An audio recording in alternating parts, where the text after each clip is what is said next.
Hi, in front of me is HUAWEI Honor Play 7 and today I would like to show you how you can download and apply LED keyboard on this device.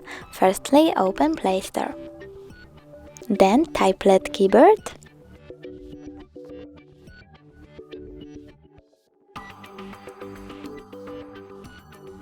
And download this app from this developer.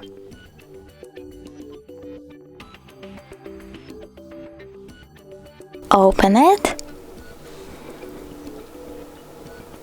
tap Get Started and click OK. Then click on the switcher next to LED keyboard. Click OK again and again. Choose Input Options, click on LED keyboard, and over here you can pick the one that you like the best. I will go with, for example, that one, so I have to click on it. Choose Download Theme. And now when I go back, I can see that my keyboard was successfully applied. Thanks so much for watching. If you enjoyed this video, don't forget to leave a like, comment and subscribe. Bye!